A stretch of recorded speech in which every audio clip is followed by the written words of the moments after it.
Bien, buenas tardes.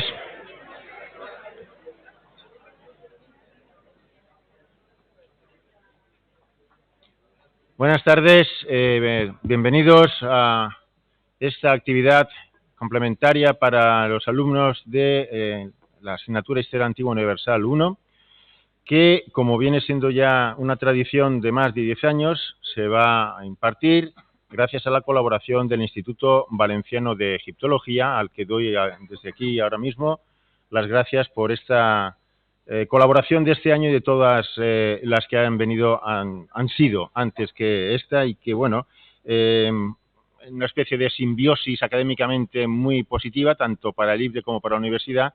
Gracias a eso tenemos una tradición ya suficientemente larga de grandes figuras de la egiptología que nos deleitan con sus palabras.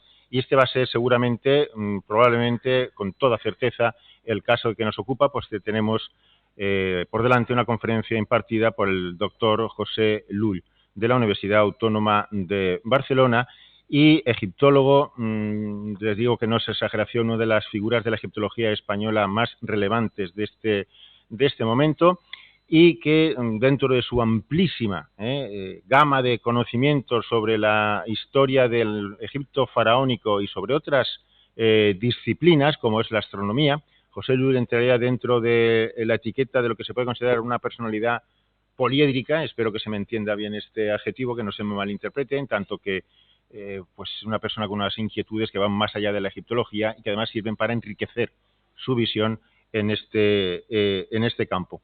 Bien, pues José Lull, como digo, nos va a impartir una conferencia sobre, bueno, pues casi podemos decir, y ya que estamos puestos en terreno de metáforas, lo que es la auténtica espina dorsal de la cultura faraónica, como es el Nilo. Más allá de la frase tópica que viene de una alteración de la frase de un pasaje de Heródoto, de que Egipto es el don del Nilo, realmente es una imagen que se acerca bastante a la realidad. Sin el Nilo no se entiende la civilización egipcia.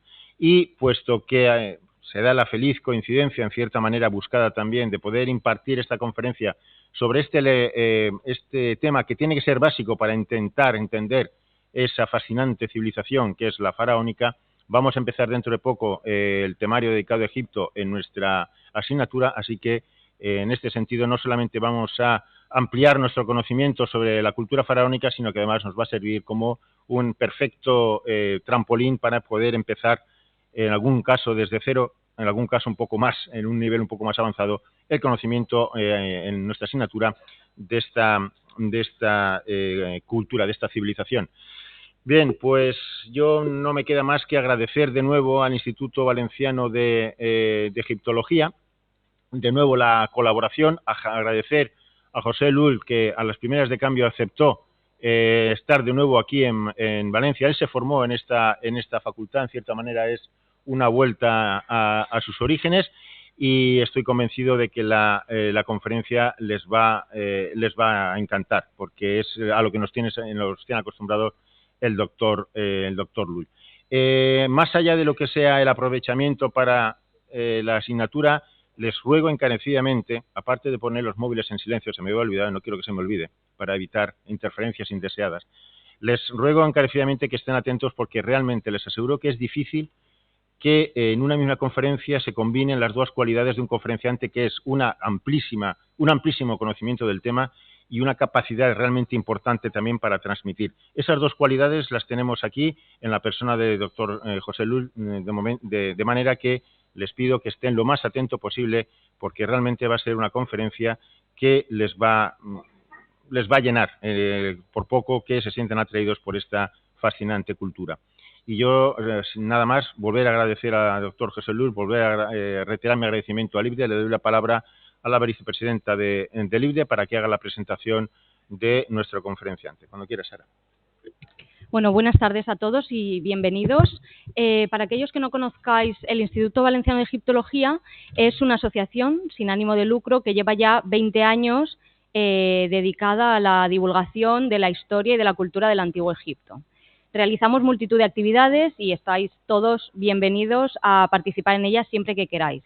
Hacemos desde cursos de lengua egipcia, de introducción a la egiptología, hasta seminarios, conferencias, viajes también.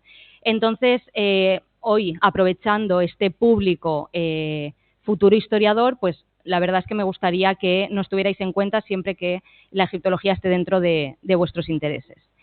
Y bueno, también quiero deciros que, aunque ya lo ha dicho Antonio, tenéis una gran suerte hoy de poder escuchar a José Luis, porque la verdad es que es un egiptólogo de primer nivel y tenemos la suerte de tenerlo aquí con nosotros. Así que de verdad, disfrutadlo, más allá de tomar los apuntes que tengáis que tomar, ¿vale? Pero disfrutad de la conferencia, ¿vale? José Luis es profesor agregado de egiptología en la Universitat Autónoma de Barcelona, es licenciado en la especialidad de arqueología por la Universidad de Valencia y doctor en historia por esta misma universidad, así como licenciado en egiptología por la Universidad de Tübingen en Alemania.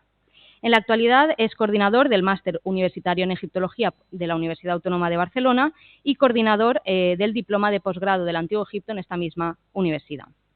Además, también tiene cursos, ha dirigido cursos online en la plataforma Coursera, uno de ellos, Egiptología, ha tenido grandísima acogida, entonces también os recomiendo que lo hagáis si os interesa, porque es gratuito y está muy, muy bien y muy completo.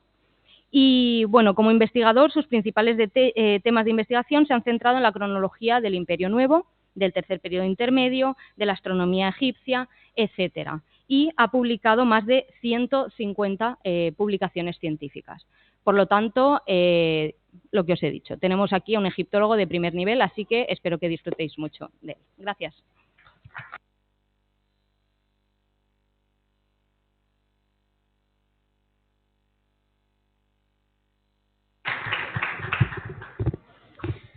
Muy bien, pues muchas gracias al profesor Antonio Ledo por la presentación que ha hecho. Creía que estaba hablando de un extraterrestre más que de mí. Y también, por supuesto, muchas gracias a Sara, igualmente, por esa presentación. Gracias al Instituto Valenciano de Egiptología por organizar este evento y al profesor Toni Ledo y al Departamento de Historia Antigua de esta universidad por facilitar, ¿no?, que se haga esta charla en el día de hoy. Para mí siempre es un placer volver a lo que en su tiempo fue mi casa, ¿no? Así que muy agradecido de poder venir a este sitio. Me encuentro como un gran privilegiado. Bien, el tema que nos trae hoy es el río Nilo. Cuando nos acercamos a la historia del Antiguo Egipto o a esa cultura en general, son múltiples los temas que nos vienen a la cabeza, y aunque el Nilo sea protagonista evidente de la cultura egipcia, pues es cierto que en raras ocasiones se toma ese tema como central de una charla o de una ponencia. Entonces, lo que quiero hacer en todo caso es una aproximación a ese Nilo desde distintas perspectivas. Entonces, vamos a conducir finalmente este rato que vamos a compartir hacia uno de los aspectos que más inquietaron a los antiguos, que no es otro que conocer por qué el Nilo se comportaba de una manera tan distinta al resto de ríos que conocían antiguamente y dónde estaban sus fuentes, las que ocasionaban la inundación que tanta riqueza traía a Egipto. Y bueno, es un tema que sin duda es interesante, pero yo creo que antes de llegar a ese punto, no menos interesante es acercarnos al porqué del río Nilo, de dónde surge el río Nilo, en qué condiciones. Y para eso lo que vamos a hacer es retrotraernos en el tiempo millones de años. Quiero que nos vayamos al Oligoceno, hace 30 millones de años, para entender cuál es la situación que vive el territorio egipcio, ¿no?, de la época. A partir de este momento es cuando comienza la separación de la placa árabe de la africana, como se ve en esta imagen. Esto va a crear que poco a poco se cree el Mar Rojo, pero paralelamente esto va a ocasionar también que, por ejemplo, empiecen a surgir lo que hoy en día conocemos como las montañas orientales del desierto arábigo egipcio. Esto es fundamental porque ese alzamiento va a provocar que toda una serie de ríos tengan sus cabeceras en estas montañas y discurran en dirección norte, en dirección hacia lo que en el futuro será lo que llamamos mar Mediterráneo. Hace 24 millones de años, por ejemplo, el principal río que existía en lo que ahora es el territorio que llamamos Egipto era el río Gilf, este que marco aquí de color azul. Si ahora fuéramos a Egipto, por supuesto no encontraríamos el menor rastro de un cauce con recursos hídricos vinculado a ese río Gilf. El río Gilf ya desapareció, pero dejó impronta de su existencia en el paisaje egipcio. Por ejemplo, lo que tenemos ahora en pantalla es una fotografía que nos muestra parte del oasis de Dakla. El oasis de Dakla es uno de los oasis más importantes del desierto líbico egipcio, el desierto occidental, y surge en una depresión. Pero si nos fijamos bien en la fotografía, parece que por detrás del oasis de Dakla tengamos una montaña. En realidad no es una montaña. Si subiéramos arriba, encontraríamos una gran planicie. Entonces, lo que estamos viendo aquí en realidad es parte de la erosión causada sobre el terreno por aquel antiguo río Gilf, que se abrió paso por estratos de caliza y arenisca. Por lo tanto, dejó su impronta sobre el terreno. Lo mismo, por ejemplo, sería el caso de esta fotografía. Aquí nos hemos ido a lo que ahora es la parte suroccidental del territorio egipcio actual, una zona que se conoce con el nombre de Gilf Kebir, y vemos que también hay altas paredes, acantilados, taludes, producto de la erosión causada por el paso de aquel antiguo río hace millones de años. Excepto ese detalle, que sí que podemos ver hoy en día, lo que es el cauce de aquel antiguo río y el cauce de los ríos tributarios, ya no se pueden ver, y no se pueden ver porque están cubiertos por una gruesa capa de arena, que es arena cuaternaria, entre la que destaca la del llamado Gran Mar de Arena. Pensad que allí hay dunas, series de dunas, que alcanzan los 100 metros de altura. O sea, es algo impresionante. Y todo esto cubre por completo los cauces de esos antiguos ríos. Pero afortunadamente en la actualidad hay técnicas que permiten observar qué hay por debajo de esa gruesa capa de arena. La imagen de la izquierda es una imagen de satélite sin ningún tipo de filtro. Lo que estamos viendo es la superficie llena de arena de esta parte del territorio egipcio, y lo que vamos a ver ahora es justo lo que, mediante una técnica de radar, permite observar qué hay debajo de la arena. Y en este caso ya podéis ver cómo efectivamente se ven los cauces de aquellos antiguos ríos, entre ellos el Gilf Kebir. Cuando nos acercamos más en el tiempo, y vamos hace unos 16 millones de años, en el Mioceno, el sistema del río Gilf ya queda descolgado, ya no tiene la actividad de antaño, y en su lugar tenemos un nuevo río que se conoce como el sistema del río Kena. Es un río que va de norte a sur, es decir, justo al contrario de lo que va a hacer el río Nilo. Es un río que en todo caso también nace en las montañas orientales, esas montañas que han ido alzándose según se va produciendo esa separación entre la placa arábiga y africana, y se va abriendo poco a poco lo que llamamos Mar Rojo, ¿no? Bueno, pues esto sucede hace 16 millones de años. Entonces tenemos como río principal, como decía, el río Kena, que va de norte a sur. Pero claro, hay un hecho que es realmente muy llamativo, es un hecho que va a modificar por completo el paisaje hídrico del territorio egipcio, y que va a facilitar el nacimiento del río Nilo, o más correctamente para aquella época hablaríamos de Eonilo, o Paleonilo posteriormente. Bueno, pues ese acontecimiento tiene lugar hace 6 millones de años, en el Mioceno final. ¿Qué ocurre entonces? Lo que ocurre es que lo que ahora es el estrecho de Gibraltar se cierra. Lo que es el sur de la península ibérica y el norte de África colisionan, se juntan, y se cierra el paso del Atlántico al mar Mediterráneo. Eso va a provocar que en un periodo entre 1000 y 2000 años, o 1000 y 1500 años, depende del autor al que acudamos, ese mar se va prácticamente todo él se va a desecar. Esto no es una hipótesis sin más, esto está comprobado. Se ha verificado como en el fondo marino del mar Mediterráneo hay en algunos puntos grandes cantidades de evaporitas, y las evaporitas solo es posible encontrarlas si ese mar se ha evaporado previamente. Bien, pues, ¿qué provoca que desaparezca el Mediterráneo hace 1000 millones de años? Pues enseguida se va a entender.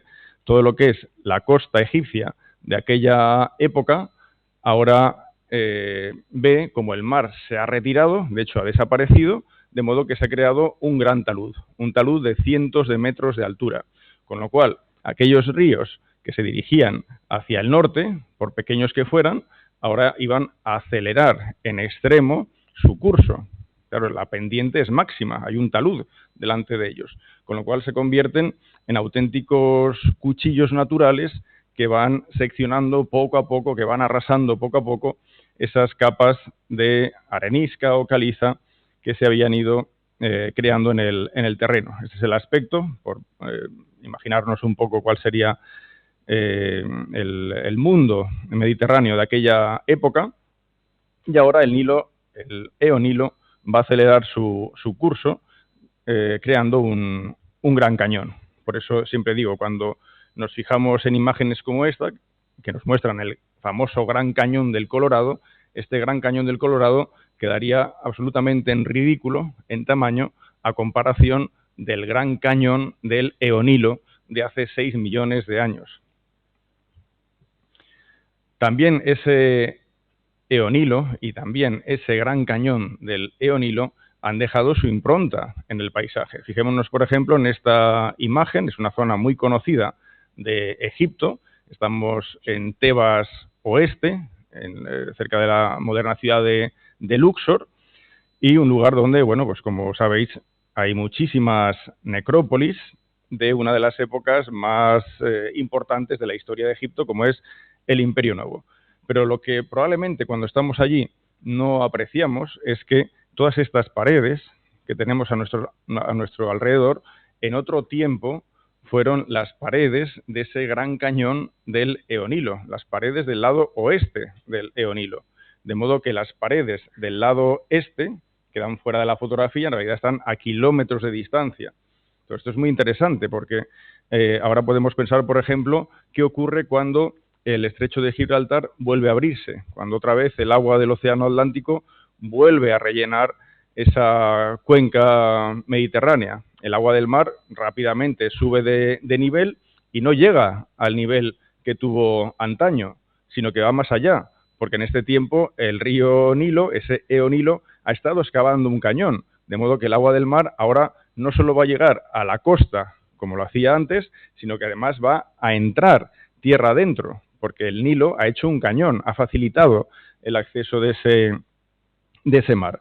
Así que imaginaros que durante los siguientes cientos de miles de años, lo que ahora es buena parte del cauce del río Nilo, en realidad estaba ocupado por el mar Mediterráneo que se había expandido en esa región. Bueno, tras mucho tiempo, la situación se va a ir asimilando más a lo que tenemos hoy en día. Entonces, hace 6 millones de años, el río Kena, que habíamos comentado anteriormente, queda completamente descolgado gracias al desarrollo del Eonilo, que como veis es un río que ya entonces adquirirá un cauce muy similar al actual. Por supuesto, el río durante los siguientes cientos de miles de años va a ir bailando a este y oeste, eso es evidente, pero lo que es el cauce principal estaba plenamente definido, puesto que ese cauce quedaba basado en aquel gran cañón que había excavado el Eonilo en el Mioceno final. También el río Kena dejó impronta en el paisaje. El río Kena va a desaparecer, pero su presencia aún se puede constatar si vemos imágenes de satélite. Por supuesto, esto que tenemos aquí, esta mancha negra, nos indica la posición del río Nilo y de su llanura aluvial, es realmente la zona fértil de Egipto. Pero si nos fijamos aquí, vemos como hay un wadi. El wadi es el término árabe que utilizamos para designar un valle. Bueno, pues un wadi que corresponde justo con el cauce de aquel antiguo río Kena. Entonces, como veis, el paisaje, resumiéndolo en extremo, porque no tenemos tiempo para más, pero el paisaje también es muy interesante, porque vemos cómo sucesos geológicos que han tenido lugar a lo largo de millones de años siguen dejando plasmación sobre el terreno. Claro, ¿qué ocurre con el delta o qué ha ocurrido con el delta del Nilo en todo este tiempo? Como sabéis, el delta es una zona muy fértil. Si ya es fértil la llanura aluvial que queda al este y al oeste del río Nilo, pues imaginaros el delta donde contamos con una superficie mucho más grande. Pero el delta también ha cambiado, no solo desde aquel pasado remoto, sino incluso en la propia época faraónica. Pensemos, si nos vamos a la época faraónica, pensemos cómo era el delta. Todos sabemos que una vez el río Nilo llega aproximadamente a la altura de Heliópolis, la antigua Yunu, la On de la Biblia, a partir de aquí empieza a diversificarse en distintos brazos. Bueno, pues en época faraónica se conocían varios. Uno, por ejemplo, el Pelusíaco. El brazo Pelusíaco era el brazo del Nilo que quedaba más al este en el delta. Y fue el brazo, por ejemplo, en el que en la dinastía 19 se fundó ni más ni menos que la ciudad de Pi-Ramsés. Y no se fundó allí por casualidad. Se fundó allí porque estaba más cerca del territorio asiático, con el que había especial interés, y porque, evidentemente, el brazo pelusíaco permitía la navegación. Este brazo quedará colmatado a finales de la dinastía 20 y eso motivará el abandono de Pi-Ramsés. Otro brazo que estuvo de curso permanente a lo largo de la historia faraónica fue el llamado brazo tanítico. El brazo tanítico recibe este nombre porque baña la ciudad de Tanis, que fuera residencia principal de los reyes de las dinastías 21 y 22. Tanis fue la sustituta de Pi-Ramsés. Otro brazo, por ejemplo, es el mendesiano, que baña la ciudad de Mendes, que fue una de las últimas capitales o residencias reales de monarcas indígenas egipcios a finales del primer milenio. También el brazo de Damieta, que marco ahora en rojo. El brazo sebenítico, que tiene relación con la ciudad de Sebenitos, la que fue residencia de los reyes de la dinastía 30, antes de la segunda invasión persa. Otro brazo, el de Rosetta, a todos nos suena, ¿verdad? La piedra de Rosetta, pues la ciudad de Rosetta, o Rashid, como la llaman los egipcios, es la que da nombre a este brazo del Nilo. Y finalmente, el brazo canópico, que es el que se acerca más a Alejandría. Bien, esta es la imagen a grandes rasgos del delta en época faraónica. Un delta que se ve surcado de vías naturales de transporte, de movimiento, como son estos brazos. Pero claro, si vamos a la actualidad, y esto sirve para que nos demos cuenta de cómo cambia el paisaje y cómo ese cambio puede afectar al desarrollo de una cultura o a la distribución de los asentamientos de esa cultura, si vamos a la actualidad, veremos que toda esa cantidad de brazos que he mencionado, en realidad solo subsisten dos. Por una parte, el brazo de Damieta y por otra parte, el brazo de Rosetta. Ya no hay más. Lo otro que veis en pantalla no son brazos naturales del río Nilo en el delta, sino canales. Por lo tanto, son artificiales. Entonces, fijaros cómo ha cambiado ese paisaje en el delta. Por supuesto, durante miles y miles de años, el río Nilo ha seguido aportando sedimentos al delta, ha seguido ampliando esa llanura aluvial, ha seguido ampliando el delta y ganando terreno al mar Mediterráneo. Pero incluso esto, hoy en día, está cambiando. Una razón evidente es la construcción, una consecuencia de la construcción de la gran presa de Asuán. Sabéis que en la primera catarata del Nilo, a la altura de lo que ahora es la ciudad de Asuán, allí en los años 60 se construyó una gran presa, una presa que tenía como objetivo otorgar energía eléctrica a los egipcios. En ese sentido, podía ser positiva la presa. También se decía que podía ser positiva porque la gran presa permitía controlar el río Nilo. Hasta entonces las inundaciones afectaban a las poblaciones, positiva y negativamente, pero con la gran presa, a partir de ese momento, el río Nilo, desde la primera catarata, iba a tener un nivel, un caudal prácticamente constante y regular. Bueno, pues esto que ha provocado que los sedimentos que aportaba el Nilo al delta ya dejen de llegar. Esos sedimentos quedan mayoritariamente en la propia presa. Así que lejos de crecer el delta, lo que está sucediendo es que el delta está retrocediendo. El mar es ahora quien va ganando terreno.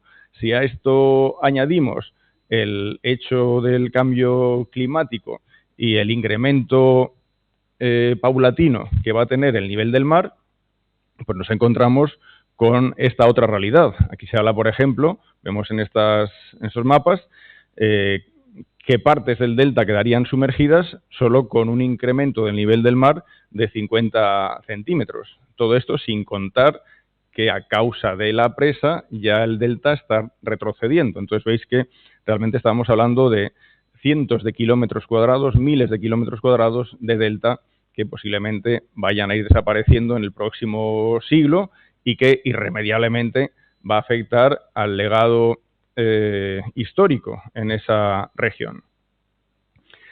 También interesa tener en cuenta otra realidad más cercana en el tiempo, y es la de cómo el clima cambiante desde el Pleistoceno ha ido afectando a las poblaciones humanas en la región, poblaciones que finalmente no tuvieron más opción que acercarse al Valle del Nilo para encontrar su modo de subsistencia. Si nos vamos a la actualidad, este sería un mapa general de cómo se presentaría esta región, con el gran desierto del Sáhara, una zona inhóspita, seca, solo salvada por el curso del río Nilo y esa zona de llanura aluvial que lo hace fértil. Pero si vamos hacia atrás en el tiempo, aunque creamos que el desierto del Sáhara está haciéndose cada vez más grande por las sequías que pueda existir, etcétera, si pensamos esto veremos cómo en realidad nos equivocamos, porque si vamos al Pleistoceno, hacia el 12.000, por poner una fecha, 12.000 antes de Cristo, Pleistoceno final, nos encontramos con que el desierto del Sáhara era justo el doble de grande de lo que es ahora. Con lo cual, imaginad que todas esas poblaciones humanas que pudiéramos pensar existían en esta región, en realidad brillaban por su ausencia. Las únicas poblaciones humanas que había en territorio egipcio eran las que se aproximaban al propio Valle del Nilo, con lo cual el Valle del Nilo era su salvación, por decirlo de algún modo. Era una fuente de recursos, una fuente donde había animales, donde había agua, pero también un lugar salvaje y en ese sentido difícil. Pero claro, todo esto cambia en el Holoceno. En el Holoceno venimos a una época que es mucho más húmeda, lo que permite que lo que ahora es el desierto del Sáhara sea más bien una sabana. Y claro, si no es un desierto y en su lugar es una sabana, los grupos humanos se dispersan por toda esta región del norte de África. Y hay grupos humanos que son de carácter neolítico, son productores. Otros grupos humanos combinan esa producción con la caza y recolección. Pero en todo caso, por doquier encontramos yacimientos que evidencian en toda esta región la existencia de grupos humanos permanentes o nómadas.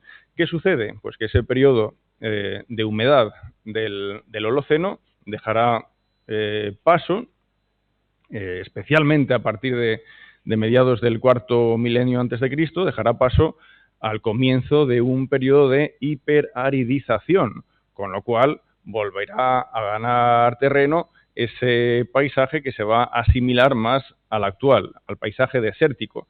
Aún así, si fuéramos a estos lugares de lo que ahora es pleno desierto, seguiremos encontrando impronta de lo que en otro tiempo fue un lugar más húmedo, un lugar con un paisaje de sabana. Por ejemplo, aquí creo que podéis ver claramente lo que fue el cauce de un pequeño río en un lugar donde con anterioridad hubo un lago. Esto en realidad es el suelo de un paleolago, y esto está en pleno desierto a cientos de kilómetros del valle del Nilo.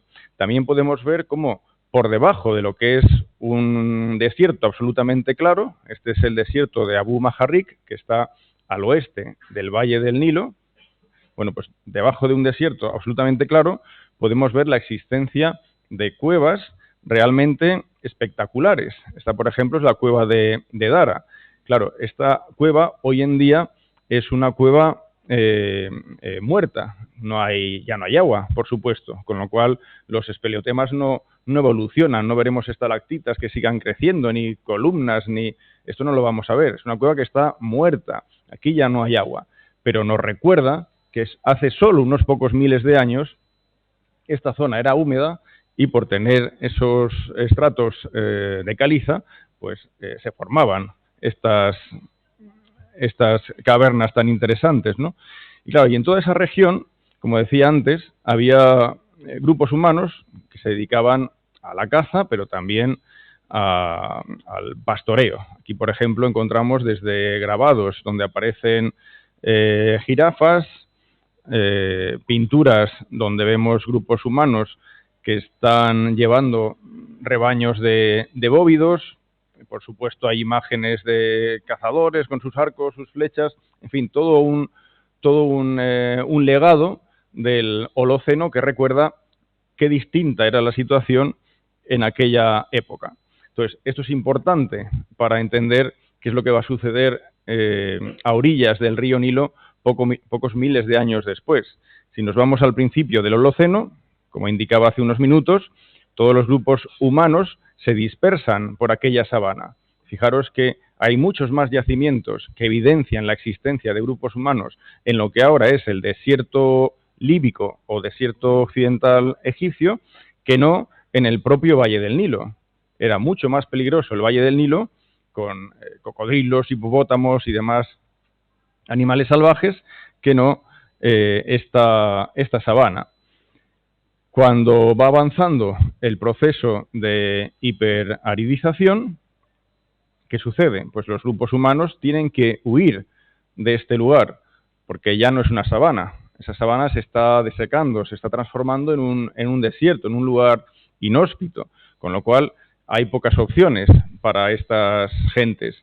Una opción evidente es irse hacia el sur, donde aún van a encontrar paisajes similares y donde aún van a encontrar aquellos animales que ahora se han extinguido en esta zona, como puedan ser jirafas, rinocerontes, hipopótamos, etcétera.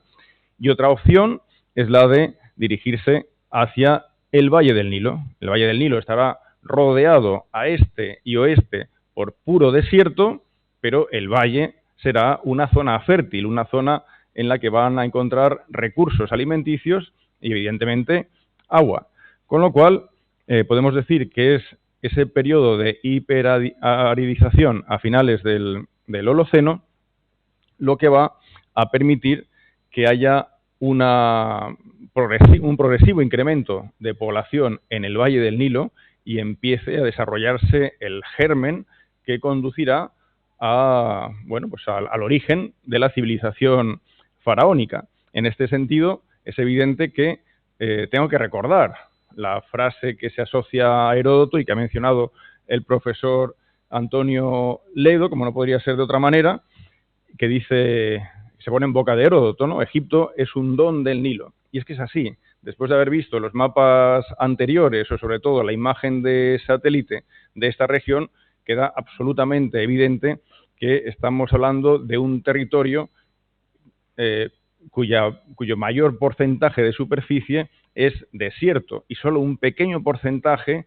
es tierra fértil, el delta y esa llanura aluvial que se aproxima al curso del río Nilo. Eso es un pequeño porcentaje, un pequeñísimo porcentaje de lo que es el territorio egipcio actual y de lo que fue el territorio egipcio en época faraónica.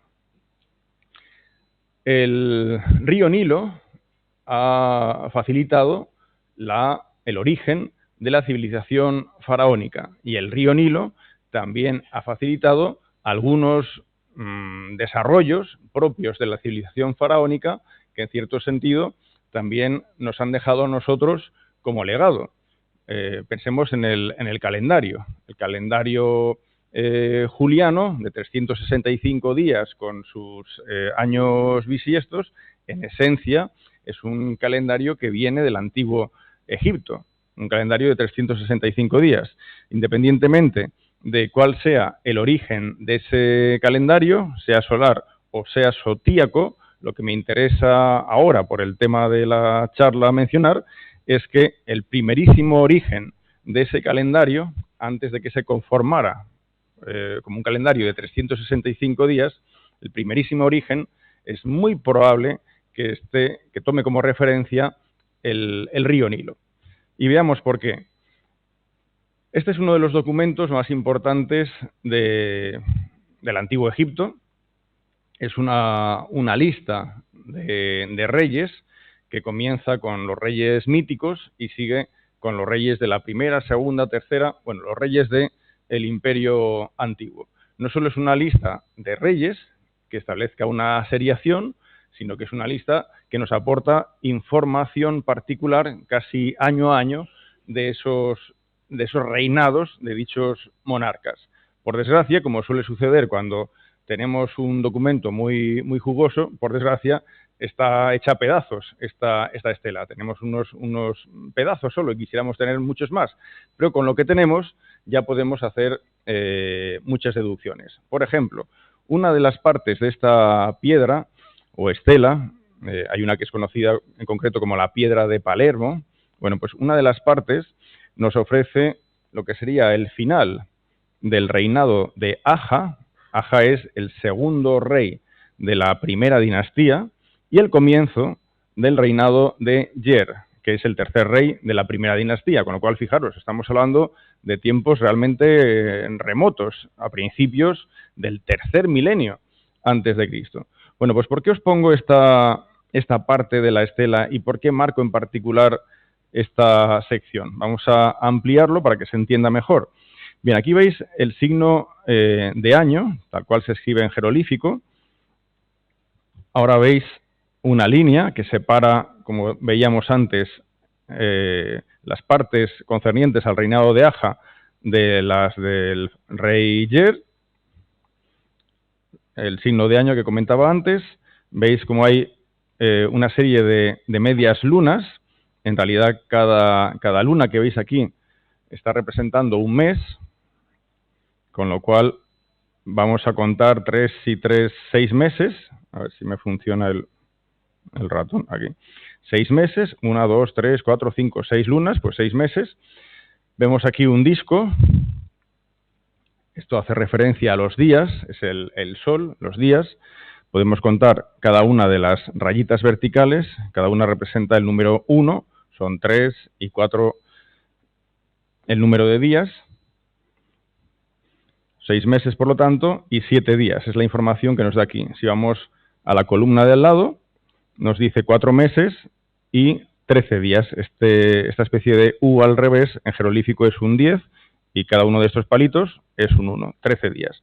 ¿Qué quiere decir esto? Quiere decir que el último año del reinado de Aja,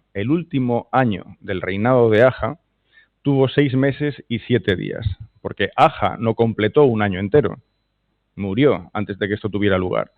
Pero ese año quedó completado por el comienzo del primer año del reinado de Yer, que duró 4 meses y 13 días.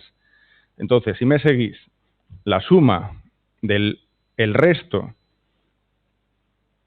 del último año de Aja y del primer año de Yer, la suma son 10 meses y 20 días. Quiere decir que hubo un año que totalizó 10 meses y 20 días. Esto no es un año de 365 días.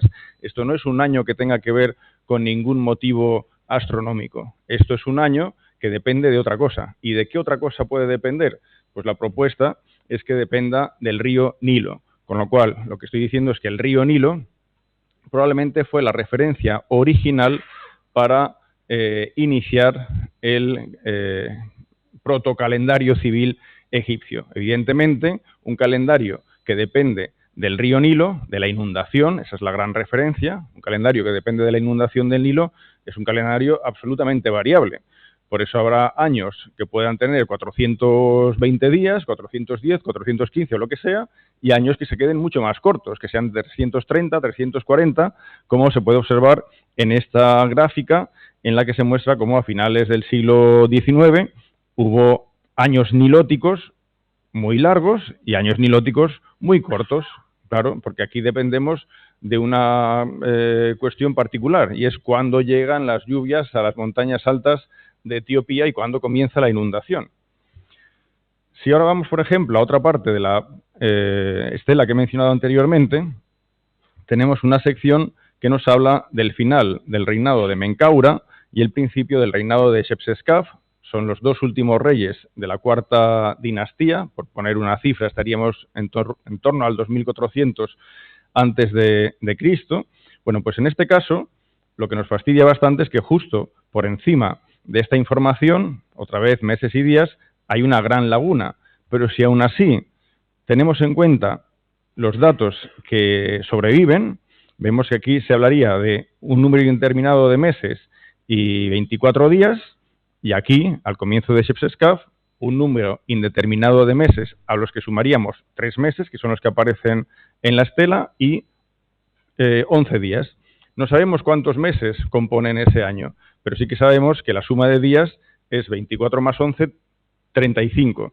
¿Qué quiere decir esto? Pues es evidente, esto os lo confirmo porque también tenemos otros documentos que nos sirven de apoyo, es evidente que entonces ya existe un número de meses a los que se puede añadir 5 días. Fijaros que los días son 35, si lo sumamos, 35, eso es un mes y 5 días, que es lo mismo que decir un calendario de 360 días, 12 meses, más 5 días, que es el calendario civil egipcio de 365 días. Bueno, pues el Nilo, que había servido como referencia para la creación del primerísimo calendario egipcio, después tuvo que regularizarse con otra observación, que sería probablemente una observación de tipo solar o estelar. Fijaros ahora en el nombre de las estaciones del año egipcio, Ajet, Peret y Shemu. Los nombres de estas estaciones evidencian que tienen relación con el ciclo nilótico. Se habla de la salida, de la sequía, del momento en que se verdea el paisaje, todo ello en referencia al río Nilo.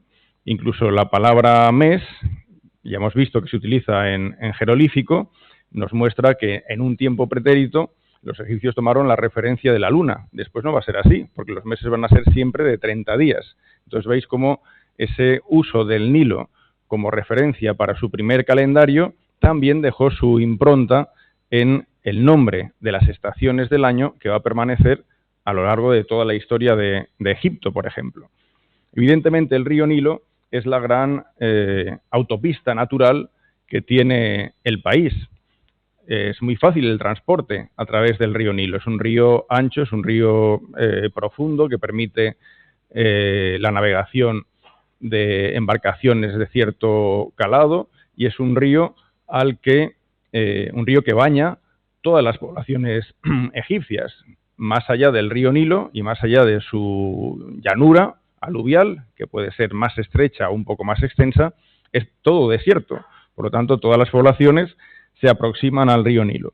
Pero además el río Nilo tiene una cualidad, y es que favorece de manera natural el movimiento de personas. ¿Por qué? Porque una cosa es la dirección de la corriente del río, que es de sur a norte, desemboca en el norte, en el delta, la corriente va de sur a norte, y otra cosa son los vientos predominantes en el Valle del Nilo, que son de norte a sur.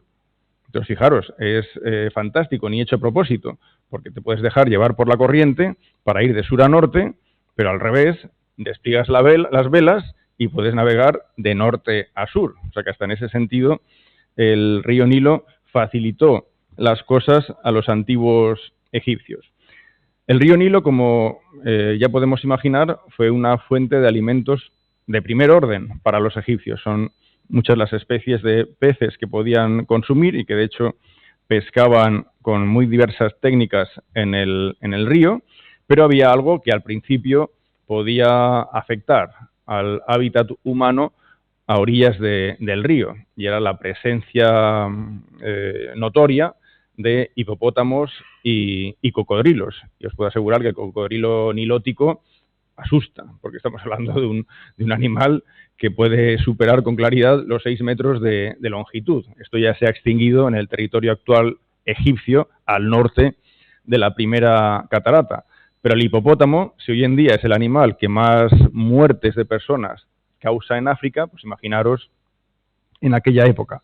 Por lo tanto, el río Nilo era un espacio que, lejos de ser un paraíso, un vergel donde uno pudiera vivir de manera tranquila, bueno, pues ofrecía una serie de dificultades que constituían un desafío, ¿no?, para sus habitantes.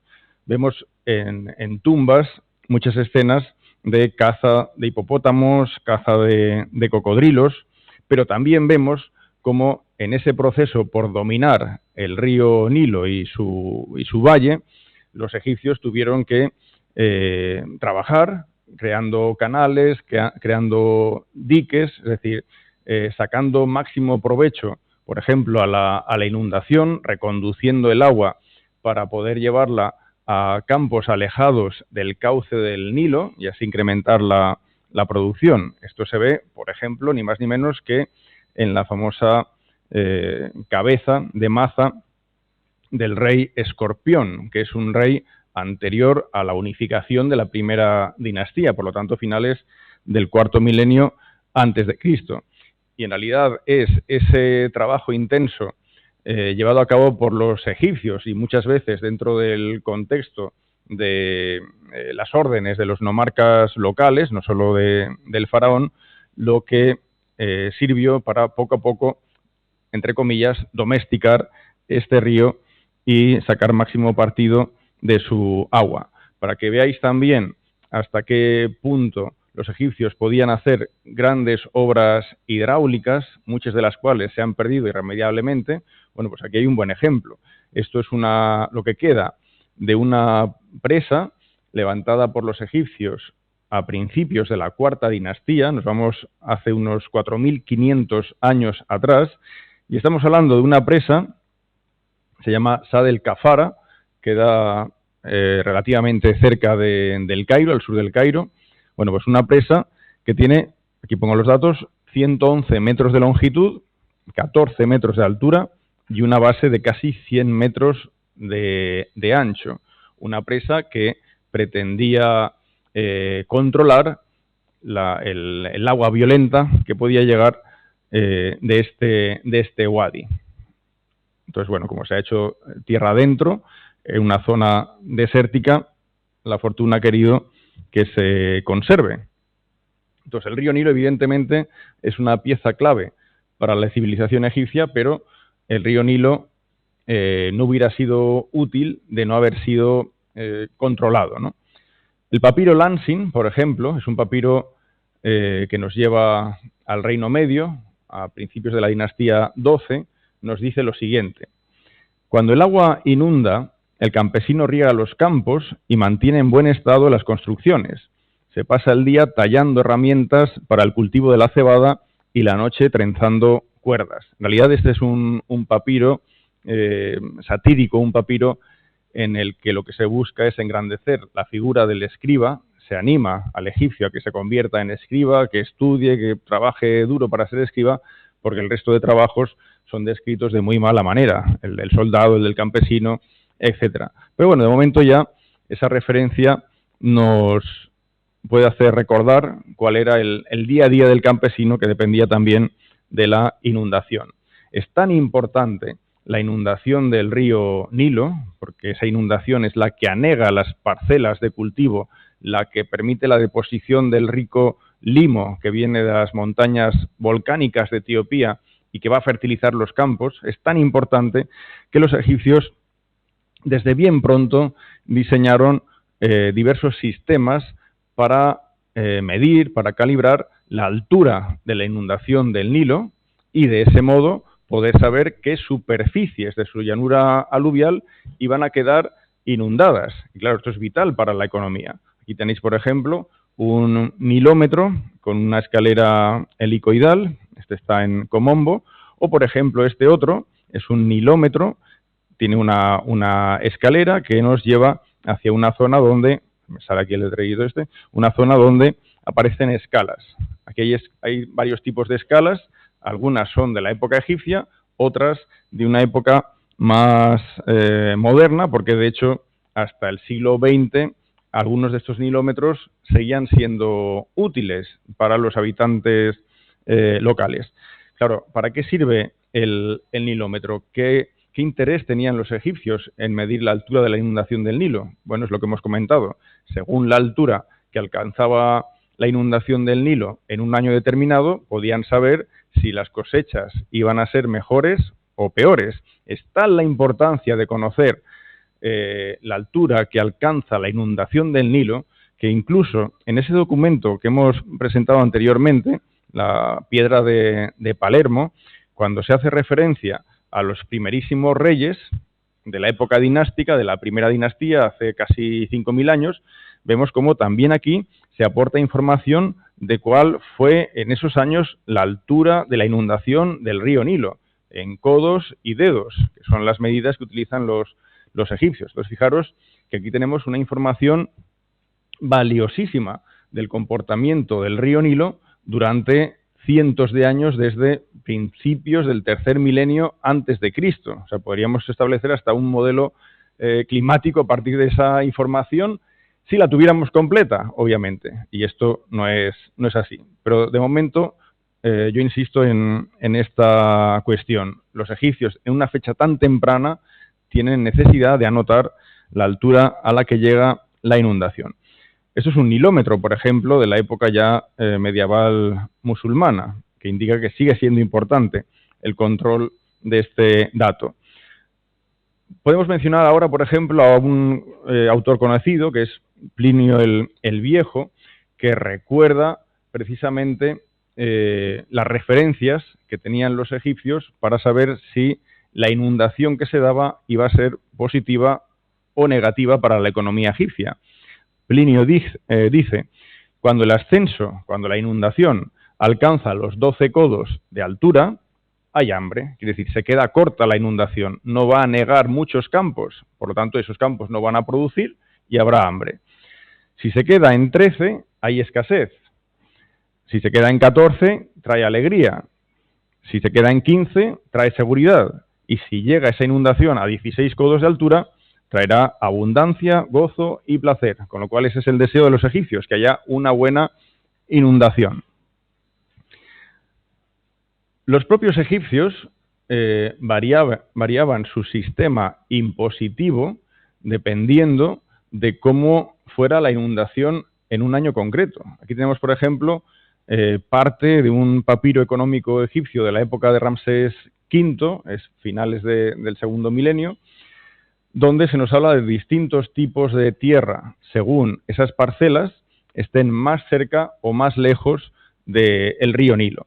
Si las parcelas están cerca del río Nilo, querrá decir que sí o sí se van a inundar. Ya tiene que ser una inundación catastrófica para que no queden anegadas por el agua, con lo cual esas parcelas van a estar sometidas a un tipo de impuesto casi regular, vamos a decir. Pero claro, ¿qué pasa con las parcelas de cultivo que quedan más lejos del cauce del Nilo? Pues habrá años que queden inundadas por el río Nilo y habrá años que no. En ese caso, esos impuestos que pagan los campesinos que trabajan dichas parcelas van a ser totalmente variables. Habrá años que paguen más, habrá años que paguen menos, porque esto estará en función de que la inundación haya sido buena o no. Claro, cuando la inundación se queda corta, pues este es el paisaje que habría en ambos lados del cauce del río Nilo. Tierras que no han sido anegadas, tierras secas, tierras que no van a producir. Esto es malo para la economía egipcia, es malo para los habitantes. Pero si la inundación va más allá de aquella que describía Plinio y es realmente alta, pues va a ser catastrófica, porque no solo va a anegar todas las parcelas de cultivo, es que además va a destruir las poblaciones. Pensemos que las viviendas, las casas de las poblaciones egipcias de época faraónica se construían en adobe, Por lo tanto, una inundación desmesurada provocaba que los cimientos de esas casas quedaran socavados. Si aún hoy en día esto pasa, no ya en Egipto, porque ya digo, el río Nilo está controlado, esto pasa, por ejemplo, en Sudán, pues imaginaros hace miles de años el desastre que podía ocasionar. Tenemos muchas referencias a momentos en los que la inundación fue escasa o todo lo contrario. Por ejemplo, aquí tenemos una estela autobiográfica de un personaje llamado Mentuhotep, que fue un nomarca, un gobernador de provincia de la cuarta provincia del Alto Egipto, de Tebas. Y en la parte de la inscripción que os he marcado en azul, leemos lo siguiente. Cuando ocurrió una mala inundación en el año 25, este señor vivió a principios de la dinastía 12, hace casi 4000 años, no dejé que mi nomo, no dejé que mi provincia muriera de hambre. Les entregué cebada y trigo del Alto Egipto. No dejé que ocurriera allí la miseria hasta que llegaron las grandes inundaciones. El nomarca se está presentando como el buen pastor que ha sido capaz de crear depósitos de cereal, reservas en previsión a las épocas de escasez que podían llegar. Entonces él se está presentando pues como un gran gobernante local que tiene en cuenta, mediante esa previsión, la posibilidad de que lleguen malas inundaciones. Esto, por ejemplo, es otro tipo de documento, mucho más interesante, porque resulta ser una carta. Es una carta que envía un funcionario llamado Gekanacht, también a principios de la dinastía 12, hace casi 4000 años, a una serie de personas que trabajan en fincas de producción asociadas a él. Y él escribe lo siguiente, él dice: mirad, todo el país está muerto, pero vosotros no habéis pasado hambre. Os he enviado vuestras provisiones hasta lo adecuado. ¿Acaso hay una gran inundación? Mirad, hemos enviado vuestras provisiones de acuerdo al nivel de inundación que todo el mundo sufre. Nos está diciendo que la inundación se ha quedado corta, que Egipto está pasando hambre, pero que a pesar de ello, él ha reunido provisiones y las está mandando a su gente para que sobrevivan. Por si estáis enojados por el recorte de provisiones, mirad, es mejor estar medio vivo que muerto completamente. Se le quejaban, le decían, mándanos más, pero no podía hacerlo. Mirad, aquí se ha comenzado a comer personas. Uno podría pensar que aquí está exagerando Gekanacht, pero si vamos a otros documentos, hay muchos. Vamos a uno que es externo a la civilización egipcia, pero que sucede en Egipto. Hay un autor famoso de la Edad Media que se llama Abdelatif al-Baghdadi, es oriundo de Bagdad, pero estuvo una temporada en Egipto, entre otras cosas, para conocer al mismísimo Maimónides. Bueno, pues este al-Baghdadi, que ahora nos hace las veces de reportero, de periodista, nos recuerda lo que él vio con sus propios ojos. Él dice, las provincias de Egipto, en el año 1219 de nuestra era, estaban devastadas por la sequía. Los pobres, presos por el hambre que crecía día con día, comieron carroña. No era raro encontrar personas con pequeños niños hechos al fuego o cocidos. Quiere decir que una serie de malas inundaciones, evidentemente, podía causar una crisis de primerísimo orden en Egipto y, por supuesto, afectaría a buena parte de la población. Pensad también en otra cuestión que afecta al río Nilo. Cuando llega la inundación, todos los campos quedan inundados. Entonces, una vez se retira la inundación, ¿cómo sabemos qué parcela pertenece a cada uno? Si ya previamente ha quedado inundada. Bueno, pues para eso los egipcios tenían a los agrimensores, que no solo medían los campos de cultivo una vez estaban en plena producción, sino que también verificaban las superficies de las parcelas liberadas del agua de la inundación. Aquí vemos a estos agrimensores midiendo un campo de cultivo y lo que me interesa mostraros especialmente es esta imagen que señalo ahora con el ratón. Fijaros cómo aquí hay un mojón que nos recuerda mucho a los mojones de carretera. Pues son referencias que utilizaban los antiguos egipcios y esto es rarísimo de ver en la iconografía. Cuando debían ser piezas muy habituales en el paisaje egipcio, por desgracia, en la iconografía casi son ausentes. Lo interesante de aquí es que no solo tenemos la representación del mojón, es que además tenemos un texto que hace referencia a la importancia del mojón. La traducción de estas columnas que tenéis aquí es la siguiente: tal y como el gran Dios que está en el cielo perdura, el mojón está exacto en su sitio. Son las referencias que utilizaban para no perder de vista las dimensiones concretas de las parcelas una vez se retiraba la inundación.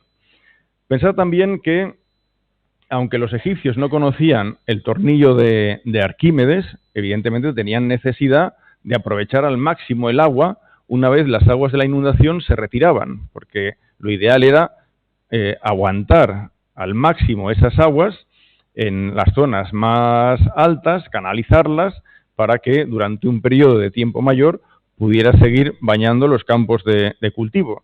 Para eso la técnica que utilizaban era más bien rudimentaria. Utilizaban la llamada técnica del shaduf, que como veis, bueno, es muy básica. Utiliza un cubo que se llena de agua, que asciende en altura gracias al contrapeso, se gira. Es muy simple, pero era lo que utilizaban y era lo que se utilizaba hasta hace 4 días. Incluso hoy en día, si viajarais a Egipto, salierais del ámbito turístico y fuerais a las zonas más rurales, aún encontraríais como muchas personas, muchos campesinos, siguen utilizando la técnica del shaduf. Aquí veis cómo con un juego de varios podían ascender varios metros de altura el agua. Si vamos ahora al ámbito religioso, probablemente conocéis esta escena, corresponde a la viñeta del capítulo 110 del Libro de los Muertos, que hace referencia a lo que los egipcios llamaban el Sejet Iaru. Y esto es un lugar ideal, un lugar en el que vemos los canales que parten del río Nilo perfectamente excavados, perfectamente operativos, llevando el agua a las parcelas. Vemos cómo las escenas de labranza, las escenas de cosecha muestran pues ese mundo ideal que desearían tener de manera eterna los egipcios, pero que a la vez, de algún modo, nos muestra cuál era el tipo de actividad de la inmensa mayoría de los egipcios. El campesinado, que tiene la obligación de sembrar, de cultivar, de cosechar, pero también de mantener operativos los sistemas de diques y canales que permiten llevar el agua hacia las zonas más alejadas del río Nilo. Vamos a ver ahora algunas referencias de autores antiguos que mencionan directa o indirectamente la importancia del río Nilo.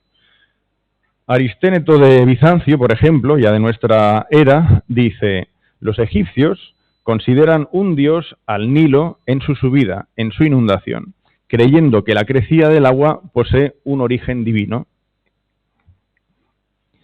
El mismo autor dice: los egipcios celebran todos juntos una fiesta en honor al Nilo.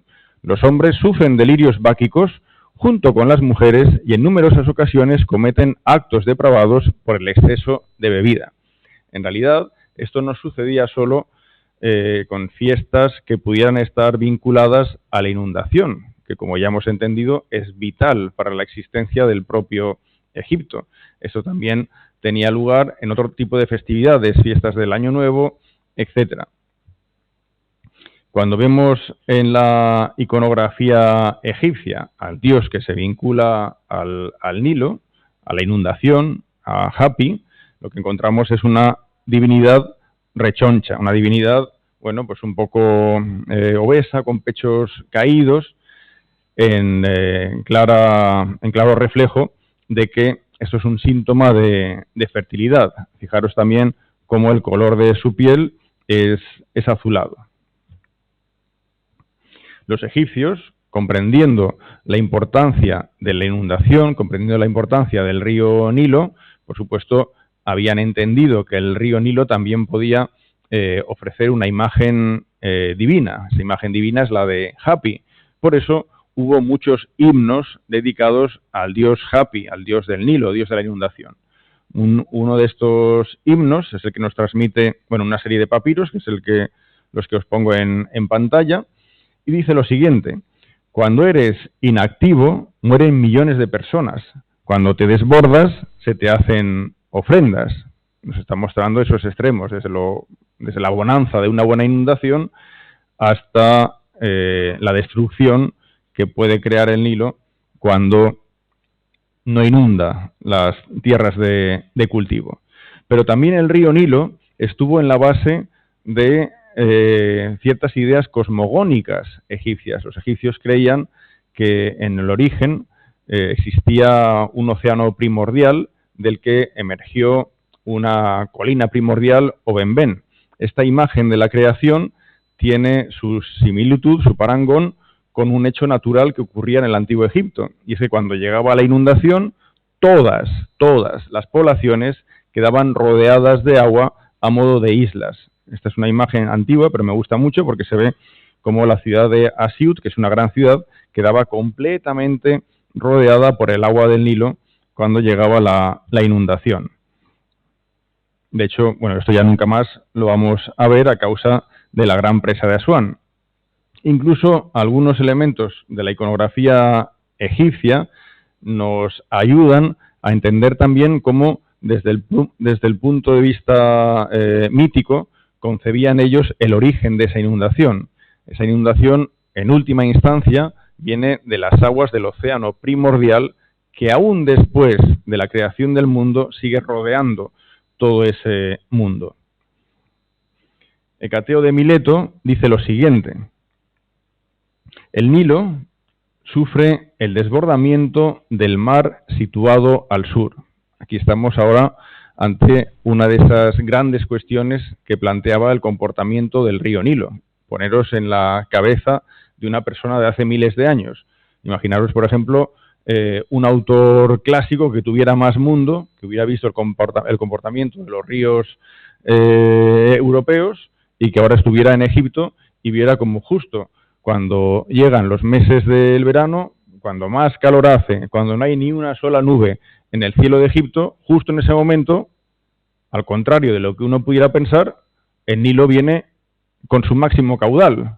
O sea, justo lo contrario de lo que uno podía pensar. Entonces esto creaba, digamos, pues grandes dudas, ¿no?, sobre cómo podía comportarse así un río que además iba de sur a norte, al contrario de los ríos que conocían o al contrario de los grandes ríos. Imaginémonos, por ejemplo, el Tigris y el Éufrates. Entonces, una de las teorías decía que esa inundación tenía que deberse a que el agua del mar era la que desbordaba en el valle del Nilo, y así es como el Nilo venía cargado de agua. Claro, uno diría, bueno, entonces, ¿por qué el Nilo que viene cargado de agua no es de agua salada? También para eso tenían explicación. El agua se dulcifica por la distancia y longitud del trayecto y se calienta bajo los rayos del sol. Esa era una teoría. Diodoro de Sicilia, en el siglo I a.C., dice: los sacerdotes egipcios afirman que el Nilo nace en el océano. O sea, de algún modo, él recoge también esa misma teoría, según él, transmitida por los sacerdotes egipcios. Heródoto, que visita Egipto hacia mediados del siglo V a.C., dice: sobre la naturaleza del río no pude conseguir dato alguno ni de los sacerdotes ni de ninguna otra persona. Sobre qué poder tiene el Nilo para seguir una conducta contraria a la de los demás ríos. Eso perturba a los pensadores de aquella época, porque no acaban de entender cómo es posible que ese Nilo venga cargado de agua en las fechas que más calor hace. Eudoro de Alejandría, en el siglo I de nuestra era, dice: Anaxágoras afirma que el Nilo crece por la disolución de la nieve, a la cual se une también Eurípides. También Esquilo y Sófocles creyeron que las regiones altas de Egipto se cubrían de nieve y que la nieve fundida iba a dar al Nilo. Bueno, pues esto ya es una explicación en teoría más racional. Ya no es el mar que se desborda y alcanza el cauce del Nilo creando su inundación, sino que aquí se está hablando de algo más conocido, como es el mero hecho de que cuando llegue el verano, nos aproximemos hacia el verano, las nieves de esas hipotéticas montañas se derriten y causan que el Nilo aumente de caudal.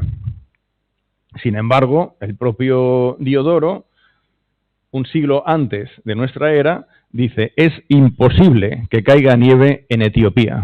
Él niega esa opción. Claro, uno imagina, a ver, cuando uno viaja a Egipto, según se va hacia el sur, percibe con claridad que cada vez hace más calor. Si vamos a Abu Simbel, que es el último punto turístico al sur de Egipto, bueno, pues notamos que con claridad hace mucho más calor que cuando estamos en el Cairo. Con lo cual, si fuéramos aún más hacia el sur, podríamos entender que ese calor sigue incrementándose. Así que Diodoro niega la posibilidad de que en ningún lugar por el sur haya una nieve que pueda derretirse. Sin embargo, esto no es así. En las montañas de Etiopía, la fotografía que veis ahora en pantalla corresponde a las altas montañas de Etiopía. Allí sí que nieva. Y esta nieve también llegará a derretirse. Diodoro de Sicilia dice: Agatárquides, de Gnido, dice que cada año en los montes de Etiopía se producen continuas lluvias desde el solsticio de verano hasta el equinoccio de otoño. Por tanto, el Nilo se achica en invierno por tener su caudal natural tan solo a partir de sus fuentes. En realidad, lo que nos está diciendo Diodoro, o lo que dijo realmente Agatárquides de Gnido, corresponde a la respuesta certera. Son justamente esas lluvias que se producen en las montañas de Etiopía, lluvias monzónicas, las que van a provocar que el caudal del río Nilo crezca de manera desmesurada. Esa es la respuesta, pero aún así, aunque este autor reconocía esa realidad, tanto en su época como en los siglos posteriores, la discusión continuaba. Lucano recuerda que César tuvo un interés especial por conocer lo que hacía crecer al río Nilo. Dice: a pesar de mi fuerte interés en la ciencia, es lo que se supone dice César a Coreus, no habría nada que llenara más mi curiosidad intelectual que se me dijera qué es lo que hace crecer al Nilo. Y fijaros que César, por supuesto, es posterior a Agatárquides de Gnido. Es decir, que esa duda sigue existiendo entonces. Desde el punto de vista mítico, los egipcios lo tienen claro. Simbólicamente, ellos dicen: la inundación surge desde una caverna que está en la primera catarata y que es dominada por Hapi. Si fuéramos a la isla de Philae, al templo de Isis de Philae, y en concreto a un espacio que es el pórtico de Adriano, esta estructura de Adriano, aquí vemos un bello relieve en el que se ve una serpiente enrollada, conformando una suerte de caverna, en el interior de la cual aparece ese dios Hapi, como veis, bueno, pues con dos pequeñas vasijas de las que va derramando agua. Si nos fijamos ahora de manera más amplia en la escena, comprobamos que estas rocas que hay por encima de la caverna, son rocas redondeadas, no hacen sino recordar el tipo de roca granítica erosionada, redondeada, típica de la primera catarata. Es decir, que un egipcio, desde el punto de vista mítico, entiende que el Nilo nace allí. Pero es obvio que cualquier egipcio que fuese a la primera catarata, y ni qué decir, los que vivían en la primera catarata, veían que el río Nilo venía de mucho más al sur. También desde ese punto de vista mítico, desempeñan un papel importante ciertos dioses. Fijaros, por ejemplo, en estas dos escenas de carácter astronómico, en el templo de Endera y en el templo de Esna, vemos como aquí, por ejemplo, aparece la figura de Sag, que es lo que equivale más o menos a nuestra constelación de Orión, es una forma de Osiris. Detrás aparece una vaca con una estrella entre los cuernos, representa a la estrella Sirio, que era la gran marcadora del comienzo de la inundación. Pero por detrás aún veis a dos diosas, Anuket aquí y Satet. Y fijaros que esta, por ejemplo, también está derramando agua. Es lo mismo que ocurre en la escena inferior, mucho más tosca. Hay una serie de divinidades, por lo tanto, que se vinculan al comienzo de la inundación y en concreto, sobre todo, la diosa Sepedet, que es una forma de Isis y que en el cielo queda plasmada en la estrella Sirio. Si vamos a la primera catarata, encontraremos muchos lugares donde aún quedan inscripciones que recuerdan hasta dónde llegaba la inundación. Pero la pregunta que nos planteamos ahora es si los egipcios creían, desde el punto de vista mítico, que la inundación nacía en la primera catarata, pero a su vez sabían que esto no era así, ¿hasta dónde llegaron los antiguos egipcios para comprobar sobre el territorio dónde podían nacer esas aguas? Pues vamos a hacer un repaso a algunas de las grandes expediciones de la antigüedad egipcia. Si vamos a Kubet el Hawa, que es esta necrópolis al oeste de la primera catarata, encontramos especialmente una tumba, que es la 34N, cuyo propietario es un personaje llamado Herjuf. Herjuf fue una suerte de explorador, era un alto funcionario, un noble, pero podemos llamarle también explorador. Un explorador que tuvo la misión de ir en varias ocasiones a un lejano territorio nubio llamado Yam. Él nos dice que esa expedición a Yam tardaba 7 meses. Si vamos avanzando y vemos las inscripciones que hay en la fachada de su tumba, hay un momento donde él dice qué territorios cruza para alcanzar Yam. De modo que lo que nos hace es describir los territorios que componen la antigua Nubia, al sur de la primera catarata, es decir, al sur de la frontera natural de Egipto en aquella época.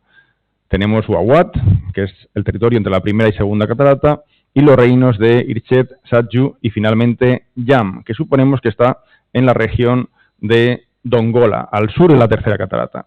Lo que quiero decir, este explorador conoció de primera mano el río Nilo, por lo menos hasta esta posición, con lo cual él sabía que el nacimiento del río Nilo tenía que ir mucho más allá.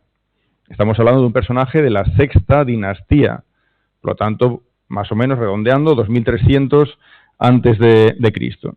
También en su tumba, en la fachada de su tumba, este explorador tiene la reproducción de una carta que le envió ni más ni menos que el rey Pepi II cuando era un niño, porque Pepi II se enteró que Herjuf traía consigo un pigmeo. Entonces esto le parecía tan espectacular al jovencísimo rey que le ordenó que lo cuidara para que no cayera por la borda, para que no se ahogara, en fin, para que llegara al territorio egipcio. Lo interesante es que los pigmeos, en la actualidad, viven en zonas muy cercanas al África ecuatorial y los especialistas estiman que antaño esto también era así. Habría poblaciones de pigmeos quizás más abundantes, pero siempre en las zonas limítrofes al Ecuador. Por lo tanto, el que este explorador adquiera un pigmeo en absoluto quiere decir que llegara directamente al África ecuatorial. Por supuesto que no, pero sí que nos pone al hilo de una realidad de la antigüedad, y es que a través del comercio también circulaban las ideas.